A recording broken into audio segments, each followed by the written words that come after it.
not a huge fan of the show, but it's kind of like a Friends vibe. If you watch Yeah. Friends, but like there's a couple people downstairs, a couple people upstairs, a lot of just mingling. Yeah, it's nice. It's nice for the summer. Are they like Web3 folks, or are you just chilling? Hopefully soon to be. I'm just chilling. There's one dude who like used to work in Web3. He's pretty into it. So he's kind of like, I don't know, I just like bombard him with information every day. But I'm trying to like sort of plant some seeds in my other roommates' brains and get them red pilled or blue pilled or whatever pill. I'm trying to feed them some info. Yeah, That, that's a good friend. yeah. That is a Yeah. good friend. And in 2 years, they're gonna be like, "Hey, man, what's up? Like, what's Yeah, give me exactly. all the information." Yeah, exactly. I'll let you guys know when that happens so we can call the Ha- top and Yeah, I almost dump say on I'm them. gonna be selling. Yeah. um, all right, awesome. So it looks like we got a few people here. I guess we can get started. Um, Hopefully get some more people trickling in, but yeah, Craig is on, so let's go. Welcome everyone. Welcome to another Oath Happy Hour. So these are events where we invite other protocols that we're collaborating with to the Discord to allow our community to get to know them a little bit better. Today, I'm very happy to welcome Dakotah from Timeless Finance, and we're going to be talking about Bunni Pro, which is a protocol developed by the team at Timeless, for those of you who might not know. And so Bunni has been supporting an ERN USDC pool on Optimism for a little while. It's performing really well. And so I'm excited to talk to Dakotah about how Bunni works, its magic behind the scenes. And yeah, so welcome, Dakotah. How's it going? I feel like we already went through that, but Yeah, it's very good to be here. I am very grateful for the opportunity to, come on and talk a little bit about what we're doing. Maybe you guys can teach me some things, and yeah, couldn't be happier. Honestly, life is very good. hell yeah, let's go. I love the positivity. So why don't we start off with just a quick introduction from yourself and sort of how you got started at Timeless and how you got started with Bunni, and maybe if you have an interesting, getting started in DeFi story, feel free to share that as well. Okay, I can do that. Okay, so there are five of us now at Timeless and Bunni. I was the fourth to join, and we had three devs be building kind of in the early bear market, and all four of us were actually from 88 MPH, which was a fixed yield rate protocol, and I was lead biz dev over there. And it just, after they had something built, it was time for me to come on and try to do my thing, and I moved over there with them, and I'm actually lead of growth over at Timeless and Bunni. So having a blast learning, and just kind of doing my thing. So how I got involved with this whole thing is I don't know, kind of an interesting story, I guess. I am an entrepreneur at heart. Yeah, I started a business like in grade school, right? And grew that for about 10 years and was doing my thing and trading stock on the side. And it was generally more interested in investing in stocks and things like that than I was in the business. My whole theory was I'm going to create something super boring and automate as much as I can, and then hopefully that kind of like pays my bills that I can speculate and have fun in the stock market. And I was doing that for 10 years, and then I ended up shorting the stock market right before COVID happened. Like I don't know, for probably about a month. Like I was just dollar cost averaging into a short position, and then like that happened, and I was like, oh well, I hit up my friends and was like, "Yo, let's celebrate. This is potentially a very good situation for me. Not for what's going to happen, but I was pretty bullish on my negative position at that point in time after watching the market, kind of grind upwards, and so wrote it all the way down and went into some silver call options and was like shocked with how fast I started making money in call options in silver. Like I don't know if you go back and look at the chart, like there was a big move in silver right about that time, and I realized that I needed to get the heck out of options before I lost all my funds. You got something for me, Charles? Mm. No, yeah, that's just really interesting. Yeah, there's like there's definitely a correlation between people finding options, having quick success, and then quickly also losing everything. Yeah. Like first discovering them, and it's like, oh, I just made a bunch of money for like really cheap, and let's go, let's keep it going. But yeah, options are tricky. Yeah, that's interesting. And then so after that, after the crash, did you sort of find your way? I guess all of crypto pumped. That's kind of how I heard about it also, or got more familiar with it. Yeah, so it was actually before like the Bitcoin halving. This is yeah, before the Bitcoin halving, and I was like, look, I got to find a fast horse, but I don't want to be in options anymore. So I got into Bitcoin and watched DeFi summer kind of come and go, and just tried learning. Didn't really speculate any, but that's how I really got into learning about crypto. And then I, clearly not being from like a super techie background, um, wanted to learn more, and I thought, hey, like what's a better way to learn than to get paid to do it? So I actually I wasn't interested in working for a lot of projects, and I had been watching the guys over at 88 MPH, and I wasn't necessarily like gung ho on that was going to be a thing for them, but I knew that they have a lot of the pieces, and they I still to this day believe that they're that the guys over at Timeless and Bunny are pretty underrated from a group perspective. Like the team aspect there is pretty cool. Like when you start breaking down the pieces that we have. So I just reached out to them. I was like, hey, like, what can I do? And they were like, yeah, you can be a mod and answer questions in our Discord. And so I just didn't let a question go by that I didn't answer. And just like any option they gave me to grow, like that's what I wanted to do. So a long-winded answer there, but pretty much like I just started, and I think anyone here can do that.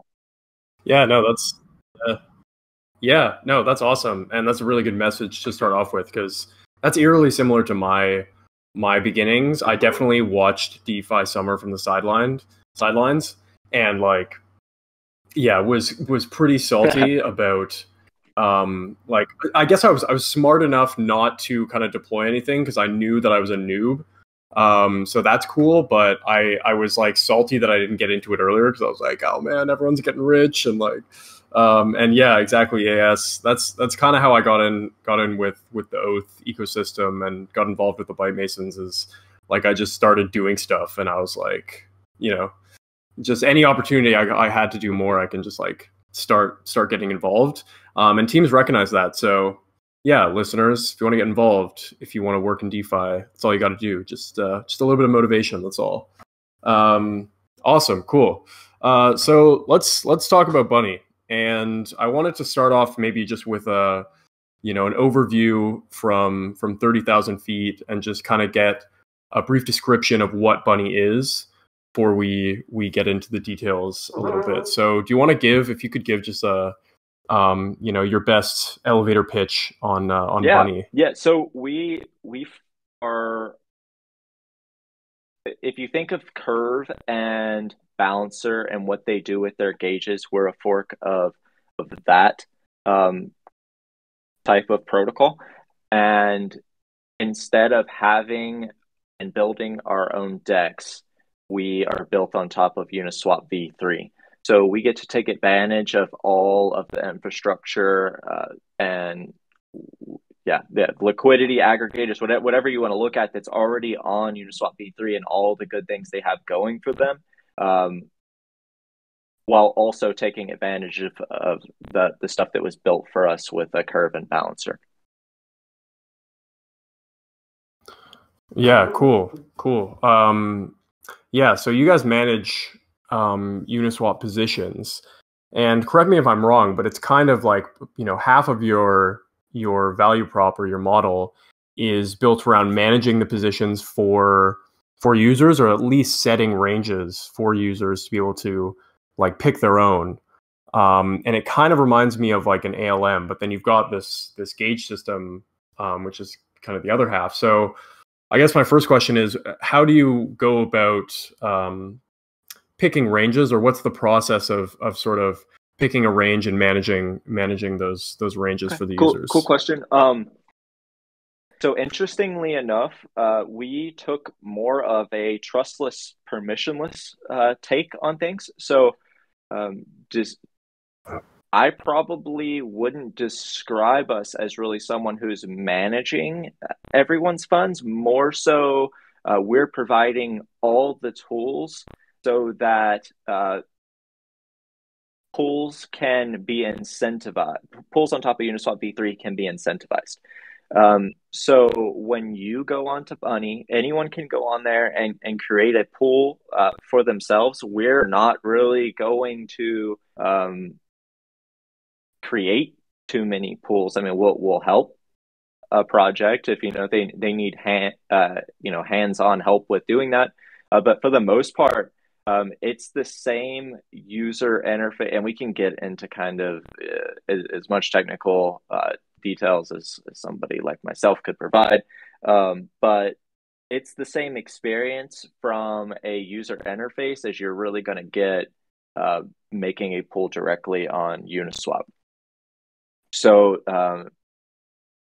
I could talk quickly about how I would think of making a range or picking a range if you want, or if you got something else for me. Yeah, sure. I was looking at the Bunny front end this morning, and I just see there's some sort of preset ranges there, and they'll tell you, how much liquidity is in that range for the pool.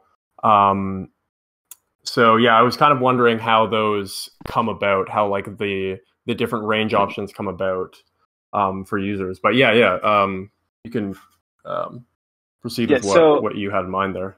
And we could probably do a screen share if we wanted to. But okay, so on the creating a pool front, what we're trying to allow projects to do is have all the infrastructure they built for Uniswap V2, but actually take advantage of the concentrated liquidity product on Uniswap V3.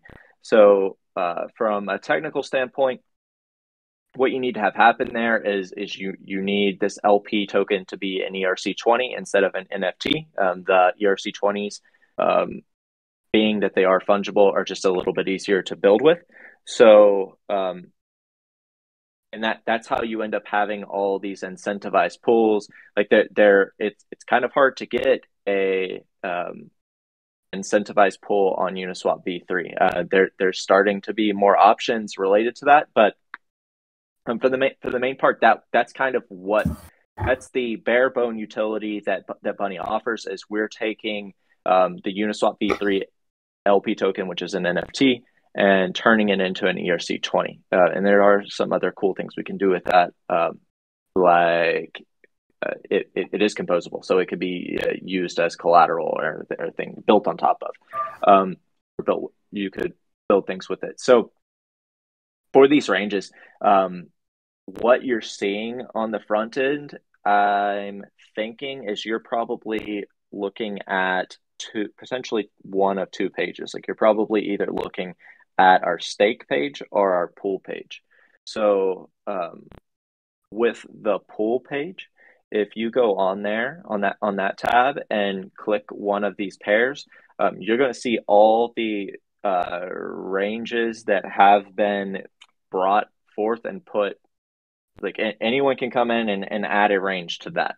So what this means is that you could take advantage of someone else if if this is day one in crypto for you, or whatever, and you feel comfortable providing liquidity but you don't feel comfortable picking a range. Bunny is pretty cool because you can go on there and you can see ranges that other people have chosen, and that's probably just going to make your life a little bit easier, and maybe you go through a few different pages and look at the pools. And yeah, that's an interesting take. I never really thought about it from that point of view.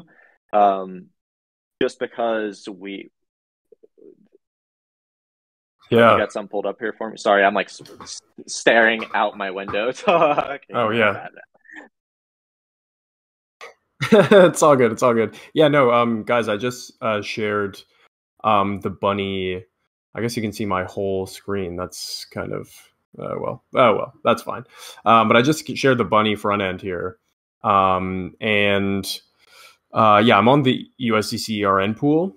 And you can see a bunch of ranges here, but that's cool. I didn't know. So people are kind of just picking, they're creating their own ranges, and then other users who are coming on later can pick a range, or they can kind of pile on to a range that's been created permissionlessly prior. But it isn't you guys that are choosing ranges. Okay. Yeah, Okay. no, that's I hope I completely got that right there. So we don't Cool. what you guys are looking for, and what makes your pool so cool to me is that you actually get to see money utility without any sort of incentivization there. Like that is just the fees that you're getting on Uniswap, combined with our wrapping of this LP token from an NFT and turning it into an ERC20, which I will have really cool, just a little bit of alpha for the people listening today.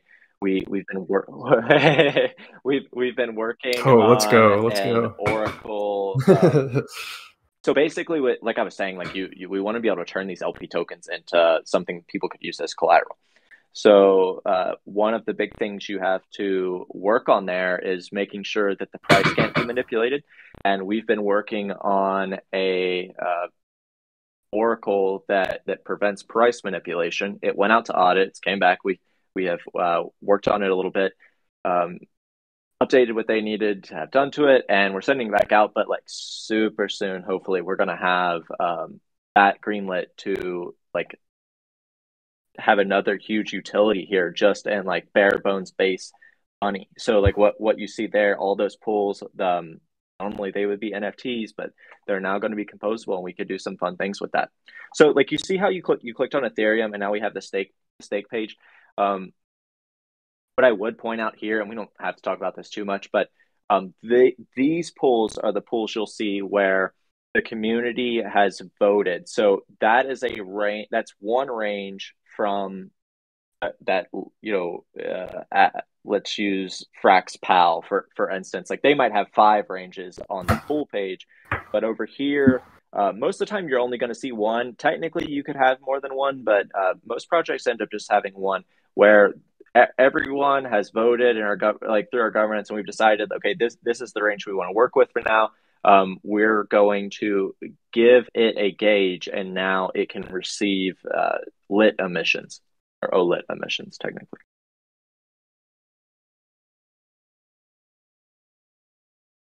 Right. Okay. So let's. I hope I'm still on the right screen here. Yeah, man. Okay, I perfect. I got actually kind of like nervous had a because I second shared my tab up. whole I was thing, but that's planning on okay. doing it. You're good though. Thank you. Making my life. All right. Okay. No problem. Yeah. No worries. Yeah. So let's talk about the staking a bit, and lit. My first question was the lit abbreviation intentional, because Yes, it sir. stands for liquidity incentive token. Did you kind of just said, hey, we could call it liquidity Yeah. incentive token, and then We realize that definitely had a few is token lit, names that we or were kind of going back and forth with. Like sometimes like magic just happens, right? Where it's like, oh, this makes sense for multiple reasons. So we were super aware that it was happening, but it also makes a ton of sense. Like liquidity incentive token, it's what it does. We're checking off a lot of boxes with that. Yep.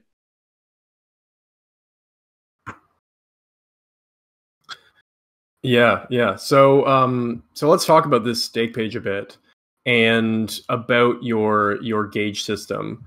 And maybe the first place to start, I don't know, you can start wherever you'd like, but I want to talk about eventually get to the O token system and why you decided to go with O tokens rather than the standard spot incentivization.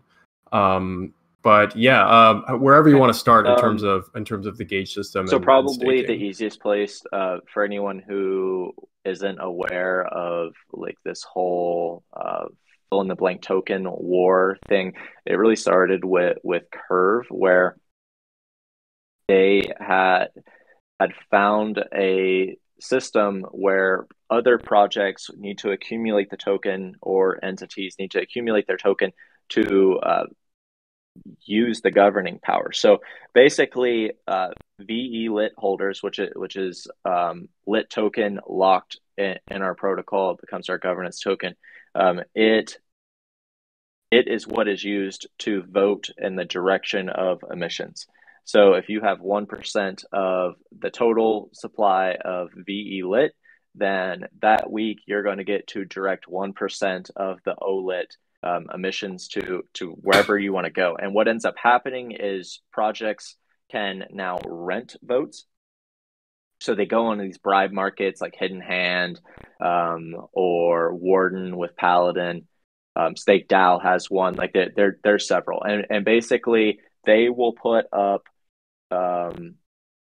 like say $1,000, and their goal is that they're going to get a good return on investment in OLIT emissions, which means actually, is there a place? Can I just drop an image in the general chat? Is that okay? This might be helpful for. Yeah, there's an event chat if you go to the Oh top yeah, right yep, of yep. the event screen. Um, Yeah. there's an event chat on the right if you want to drop that in there.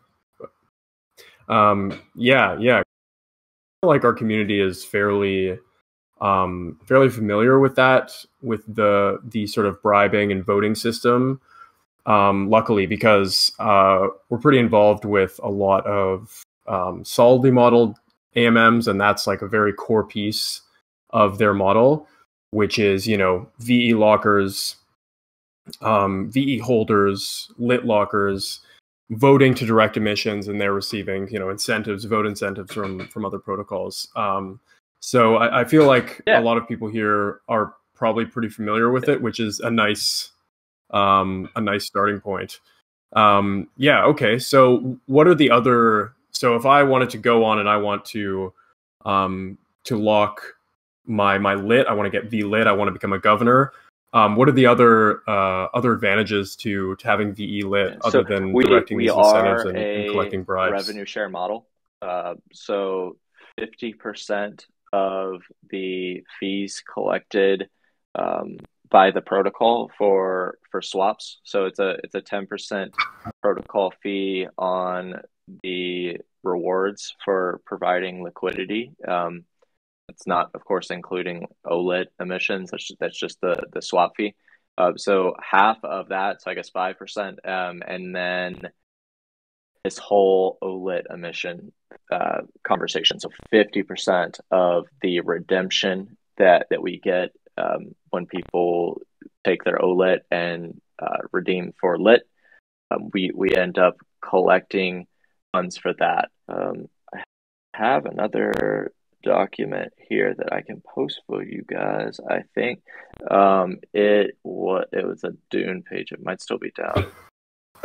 But anyway, we've collected a significant amount, 619 ETH, from from from redemptions from these things. So yeah, we're all Damn. about this O token model for sure. So how that ends up working. Um, and actually, just to add one more thing for the gauges, like a cool part about that right now, especially for Bunny, is how efficient we've actually been. Uh, I just saw a statistic that came out, and it was like five x, like is that the average multiple that if you look at like all of the pools and like how it's ended up working out, they put in $1, they got 5 back in OLED emissions, which is just insane. It's not always going to be like that. It's not even to that extreme now. I think there's like 1 or 2 projects that have kind of gamified their things that are getting like just massive multiples. But yeah, so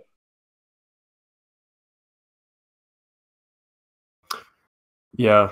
I mean, I've been tracking ROI numbers for the vote incentives that we put out on several dexes, and most of them hover around 2x, 1.5x. On a really good week, you'll get like a 3.5x pool or 4x pool, but 5x is like getting into some pretty insane returns. I think on bribes. To me, it seems like the projects who have someone who that's their job is like to focus on liquidity. Those are the ones that seem to be really kind of like crushing it over there. So, I guess every project kind of has to look and decide like at what point this becomes a good use of funds to like have somebody focus on it, and just kind of gamify the thing. But yeah, like a 2x is very very like that's what I tell projects. Like we're going to try to get you a 2x and then we'll talk. Which is still cool. So on the OLED stuff, for everyone that doesn't know, that's an option to buy lit at a discount. The discount is currently 50%. That can be changed by the community at any point in time. We haven't had anybody mess with it yet. It's come up a couple times now. It actually came up today, I believe. But nobody has like put forth a proposal to change the discount on that. OLED tokens are transferable, so you don't like you could swap them on the market if you wanted to, or create an LP pool for OLED. There isn't one at this point in time, as far as I'm aware. Actually, I think there is a pool, but I don't think it's funded anymore. Somebody was playing around with it for a while, but once we had Liquid show up, I think that kind of helped us, because the issue is that you have to come up with that other 50%. You get a 50% discount, but you have to make up that 50% somewhere. So that other 50% is paid in ETH. So you can kind of see how this can cause some sort of a friction effect, which a little bit of it is just kind of managing your funds properly. But yeah, when you go to redeem, you have to provide 50% in lit, in ETH, which yeah, I mean, it is a pretty profitable venture for projects, I think. And I would think you guys probably have seen it too, where there's a lot of projects moving to this because it creates this system where yes, you have to keep putting funds into it to finally get your like this end product. But like I was saying, it's transferable. It doesn't expire. And when it is like officially redeemed for lit, you're providing ETH to this treasury. You especially if you're also a locker of lit, like the last thing you want to have happen is you take your tokens and lock them away for 4 years, and then 4 years down the road, the project's not around. I can't see the future, but it definitely helps to like have cash flow constantly coming in. It's almost like a mini token sell that just happens in perpetuity. So yeah, we like the O token model. Hmm. Yeah. It's there's a debate going around on Twitter and in the general industry around O tokens, and I'm kind of with you on this one. There's been some arguments around like, okay, it's a little bit more complicated. It's tougher for like it's tougher to educate new users on how it all works. And it's like, well, my rewards are being cut in half and all this which are, all valid arguments, but I do kind of side with the that it's working and that it will probably continue to work because, like you said, it's like a constant sort of bonding of your token. And for protocols, it's so beneficial. And you mentioned you guys have the revenue sharing model. It's like all that extra revenue that you're getting from like basically perpetually bonding your token to the market is going to to VLit, or most of it's going to VLit holders. So yeah, man, I don't know. I'm very curious to see how it evolves. And I'm going to be studying, your guys' protocol and other protocols that have implemented this and see how it moves forward. But I personally, I think it's really cool and I like it. And it might be a product of me being in the space for a while and understanding it probably quicker than some of the newer users. But I don't know. I just think it's really, really good for protocols, and what's good for protocols trickles down to their users. So yeah. Anyways, Bunny, I like Charles, I like the O APY token. that I is like the O shown, token model that is personally. your APY. Yeah.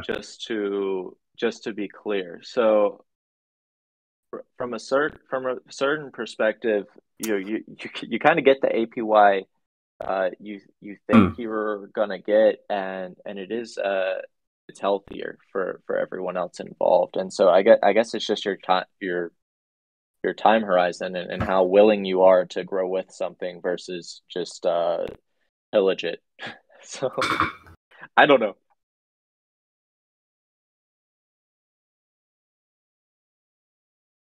Yeah, and like what it does, I mean, what it does is tax the users that are maybe less aligned with the protocol on long-term things, tax mercenary liquidity providers or farmers, and it gives those taxes to those who are long-term thinkers and who are more loyal to the project in terms of like their vision, and I guess more in line with the protocol itself.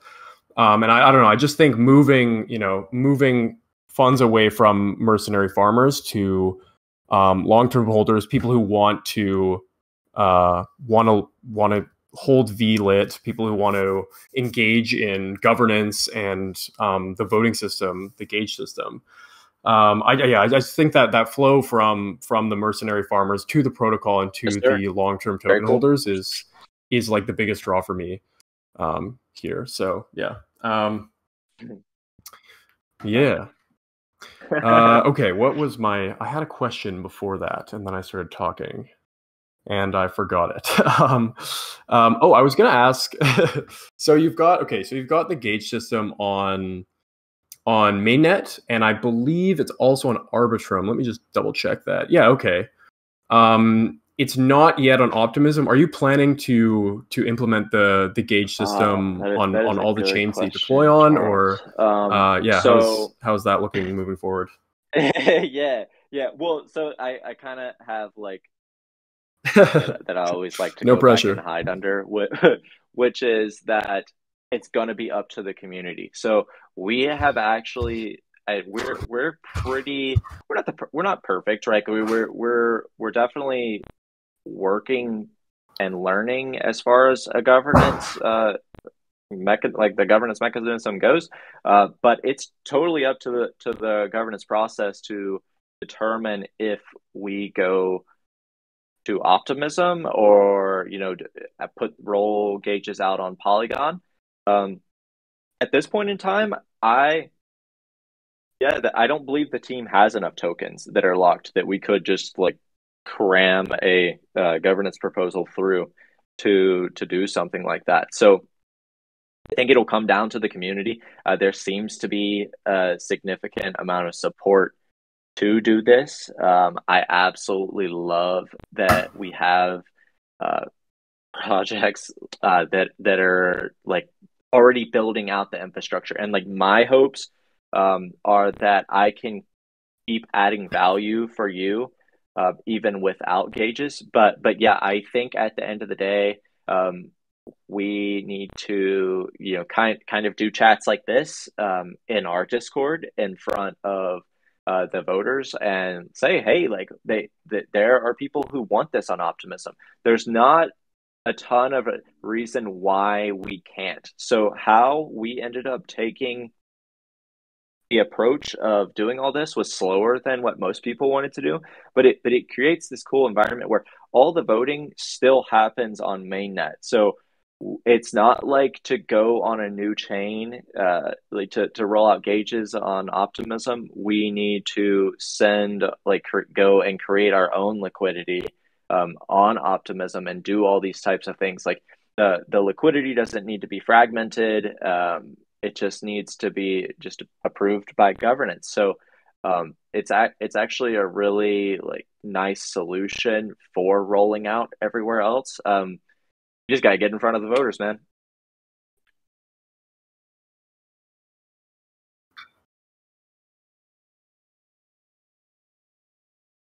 Yeah, right. Well, for any Bunny community members listening now or in the future, count me as +1 for someone who would like it on Optimism. And yeah, I'll get you the recording afterwards, and you can share with the community, because I'm fully on board for that.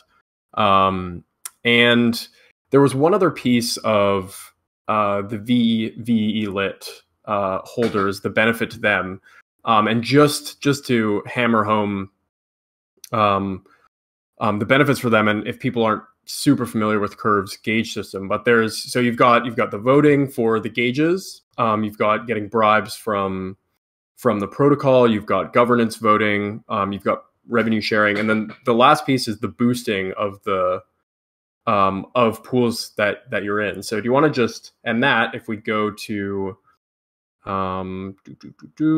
if we go to stake, the range is here. So that is a product of boosting. Is that correct? Sort of you want to talk about that that's a little going bit on more? over at Curve, and just use them as an example. I mean, they've done such a good job of it. We'll do that. So they have a 2.5x over there. So the base that you're looking at, the base reward. So for that example, it's 520% APR. Yeah, that's like way too moon boy. Anyway, so like whatever the range is, like the left side, that's the base. That's a 1x multiple. The far end, in the Curve situation, it would be a 2.5x boost from that base. For us, it's a 5x boost.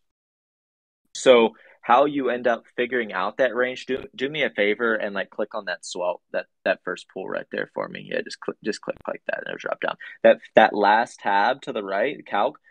We actually have this calculator built into the user interface to kind of help everybody, where you just go in and you plug in your information, and it's going to tell you what your boost is going to be to try to make your life as easy as possible. But to just kind of simplify things, because it's this like gigantic math problem that it makes my head hurt just looking at it. But it's based off of your percent of the total supply of VE lit. It's based off of the other VE lit holders in your pool, and it's based off of your percent of the total liquidity in the pool. So if you have 1% of the liquidity in the pool, and it's not for whatever reason just like filled to the brim with VE lit holders, you're going to have a really easy time getting that max boost. You basically need to basically match your percent total of the pool with your percent total of the VE lit supply, and you're going to get pretty close to a max boost with that. That makes sense?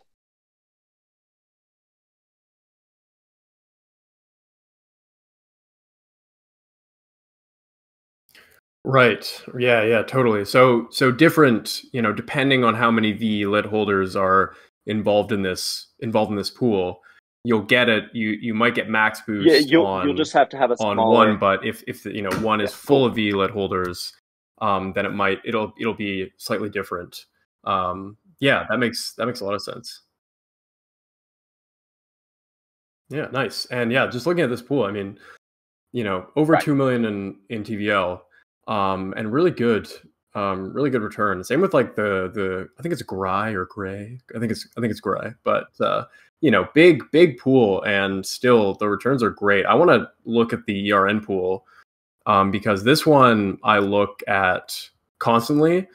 And now, okay, just for everybody's information, the price feed for ERN, the TVL here is a little bit lower than it actually is because there's no price feed for ERN on Uniswap V3.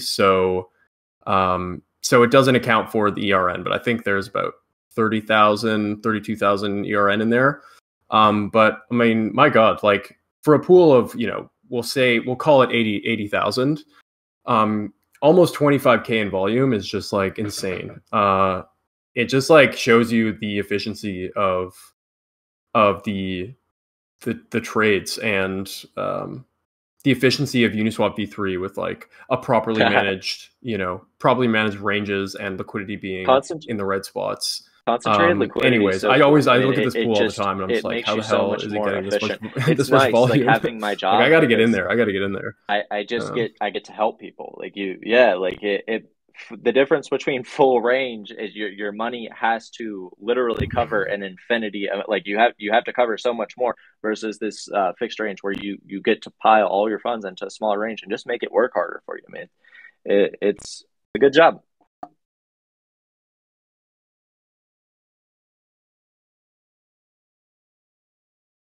Yeah, and it's shown in these APRs because like you can see the full range down at the bottom.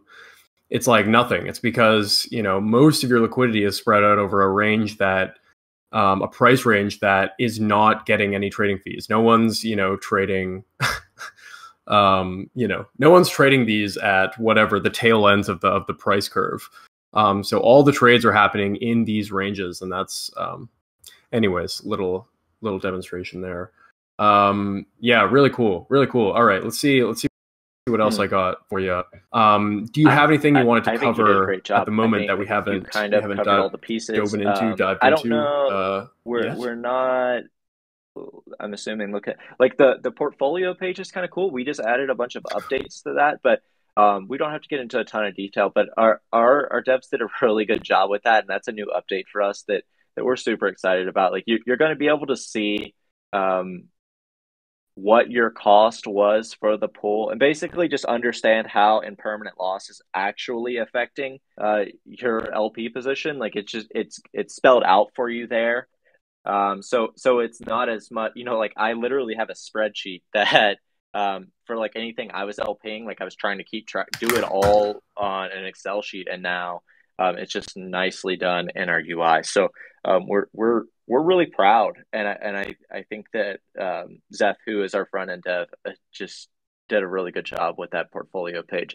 That and kind of the little bit of alpha I leaked earlier about these price manipulation resistant oracles are kind of the big things right now going on for us.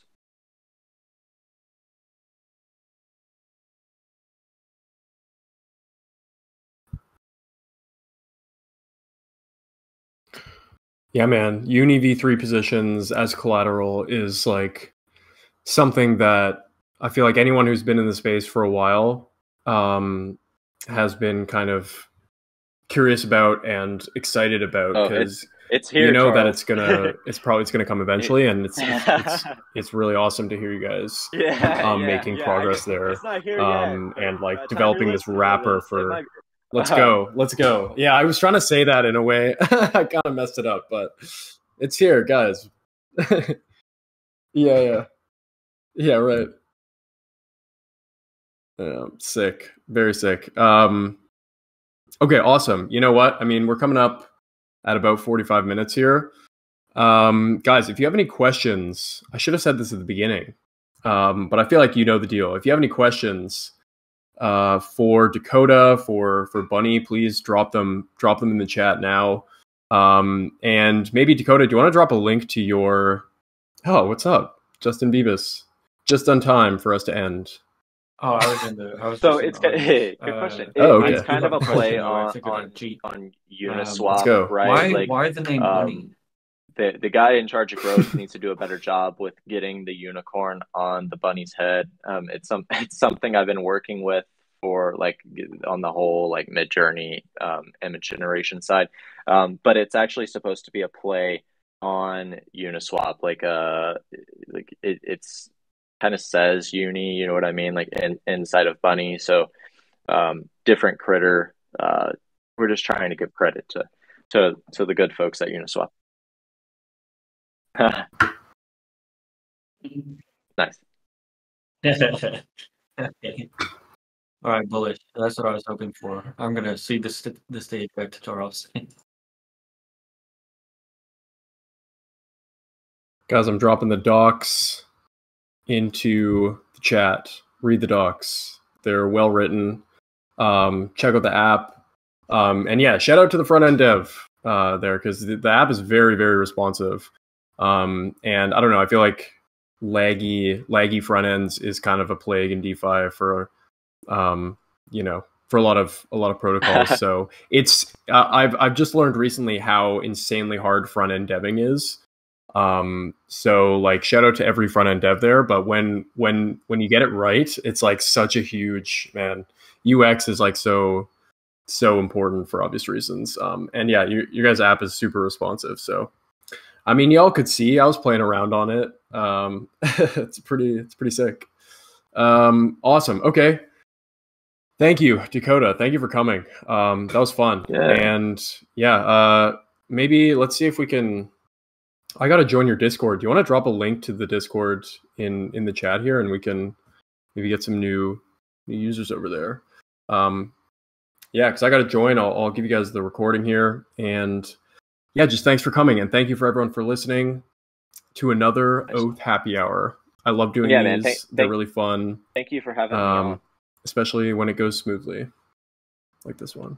There we go. Perfect. Thanks, Dakotah. Thanks, Charles. Yeah, of course. And we'll spread the recording far and wide. Like Bunny has been such a godsend for me. I've been helping on there. I wake up every day excited to do what I do, but man, really stuff like that makes it even easier. Job, so thank you very much.